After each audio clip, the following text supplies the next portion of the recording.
전세 대출을 받았으면 고가의 주택을 사면 안 되고 전세 대출을 계속 쓰고 싶으면 주택을 팔아야 한다는 정부의 전세 대출 규제 방안. 지금 부동산 시장에 아마 가장 큰 이슈일 겁니다.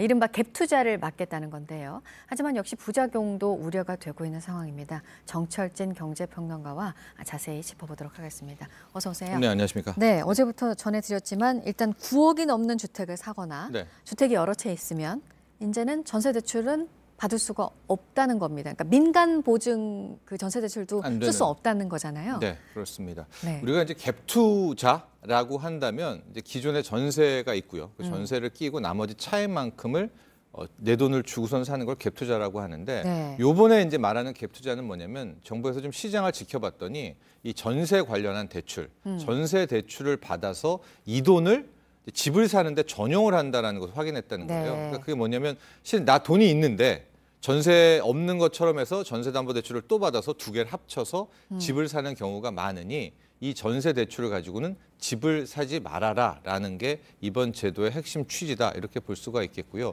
뭐 사례는 굉장히 많지만 큰 틀에서 9억 원 이상의 집을 보유하고 있는 사람은 전세담보대출을 받을 수가 없습니다. 그 어떤 보증기관에 의해서도요.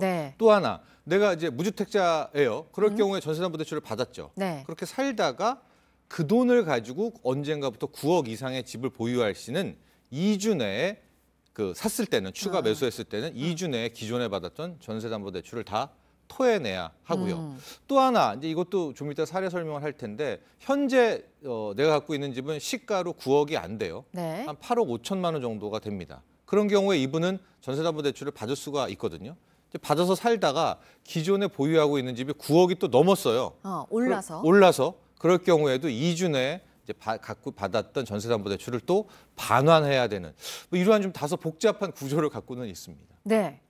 어쨌든 12.16 부동산 대책이 나왔고 이렇게 전세 대출을 막는 이런 규제 방안도 더해졌고 일단은 시장에 좀 약발이 있는 걸로 보십니까? 뭐 강남권에서는 관망세로 돌아섰다고 하니까요. 일단은 15억 이상의 고가 주택은 뭐 여러 차례 말씀드렸지만 지금 완전한 거래 절벽입니다. 뭐 전달 10월, 11월에 비해서는 80% 가까이 거래가 폭감을 했고요. 당연히 거래가 줄게 되니까 현재 체결되는 것은 급매물로만 거래가 되고 있거든요. 그래서 3억 원 이상 정도 떨어진 매물도 거래가 된 것은 맞는데 15억 이상은 조금 안정세를 찾아가고 있는 그런 모습인데 9억 이하 뭐 여기 혹은 뭐 9억에서 15억 사이들은 아직까지도 뭐 뚜렷하게 그런 모습이 보이고 있지 않아서 아마도 정부가 이런 전체적인 차원에서 더 집값을 죄기 위한 뭐 추가 대책이다 이렇게 볼 수 있겠습니다. 네, 저렇게 이제 고가의 주택을 가진 사람이 전세 대출을 받지 못합니다. 이제 각자 방식으로 또 이제 대응 방법을 생각할 거 아니에요.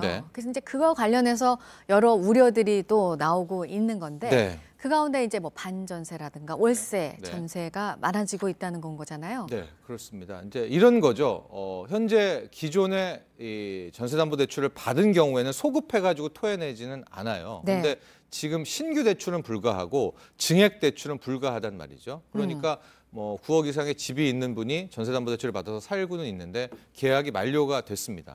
그럴 경우에는 신규가 안 되잖아요. 그럼 이제 연장을 이제 해야 되는데 그 경우에 연장을 할 때 자기 돈은 없지 않습니까? 그럼 이제 집주인이 만에 하나 1억 원을 올려달라고 할 때 대부분이 아마 1억이 없기 때문에 이거를 월세로 돌리게 되는 우리가 흔히 말하는 이제 반전세에 대한 가능성이 매우 높아지고 있다라는 건데요.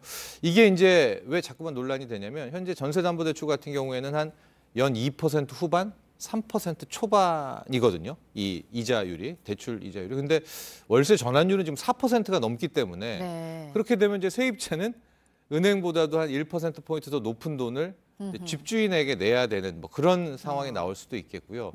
반전세가 아니더라도 그러니까 반전세 같은 경우에는 또 집주인 입장에서는 이제 월세 소득이 잡히기 때문에 요즘엔 2천만 원 이하도 세금 내야 되지 않습니까? 그게 싫어가지고 아예 전세 가격을 더 높일 수도 있는 그러면은 기존에 살던 사람은 그러니까 즉 다른 집이 있는 사람이 현재 전세로 살고 있는 사람은 기존에 자기 집의 전세를 또 높여서 그 돈을 가지고 이 돈을 메우려는 추가 상승분을 메우려는 그럼 전세 가격이 전반적으로 강남뿐만이 아니라 강북까지 커질 수 있는 거 그러니까요. 아니냐라는 부작용에 대한 논란인데 이게 이제 지금부터 당국이 계속해서 모니터링해야 될 부분입니다. 네, 지금 얘기하셨지만 이제 궁극적으로는 전세 가격이 지금 안 그래도 좀 최근에 불안했는데 네. 이게 더 오를 만한 역할을 할 수 있다. 예. 이런 우려가 또 있어서요. 그렇죠. 정부가 이번에 전세담보대출을 막는 이유는 다시 한번 말씀드리지만은 이 전세 관련한 대출을 받아서 집 사는 걸 막겠다라고 하는 건데 이거에 따른 부작용이 자칫 전세 가격 네. 상승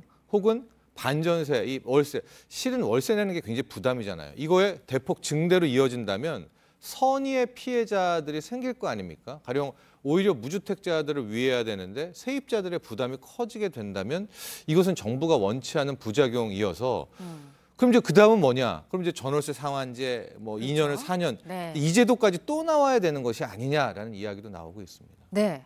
또 하나가 다주택자, 고가주택 보유자는 전세대출 받지 말아라 하니까 이제 우회적으로 다른 방법으로 또 대출을 받는 그런 경우에 대해서도 또 생각해 봐야 될 것 같아요. 그렇죠. 이게 지금 이제 무슨 얘기들 벌써 나오고 있냐면은 신용대출로 현재 주택담보대출이 안 나오니까 매우를 많이 메웠었는데 현재 온라인 뭐 이런 데 보면 사채는 아니고요. 이게 한 연 5%, 6%대에서도 이 뭐 추가 뭐 후순위 대출 이런 상품들이 굉장히 많이 지금 나오고 있습니다. 그렇게 되면 대부분이 어쨌든 현재 전세를 끝까지 살려는 이유가 교육 수요들이 많고 이들 부모 같은 경우에는 어떠한 부담을 감수하고더라도 뭐 3, 4년간 아이를 뭐 하려고 오는 거 되니까요. 아니겠습니까? 네. 전세 살려는 거 아니겠습니까? 그렇게 될 경우에는 이분들이 신용대출 나아가서 우리가 흔히 영끌이라는 표현 많이 쓰거든요. 영혼까지 끌어다가 그때 뭐 자금 마련해가지고 뭐 전세 부담했다라든가 집 샀다라든가 그런 상황이라면 기존의 뭐 3, 4%가 아니라 6, 7%대까지의 이 대출 시장으로 빠져들게 되면 네. 이분들에 대한 부담도 또 커지게 되는 거 아니겠습니까? 네. 이런 부작용도 분명히 생각해야 될 것 같습니다. 알겠습니다. 여기까지 듣도록 하겠습니다. 정철진 경제평론가였습니다. 잘 들었습니다.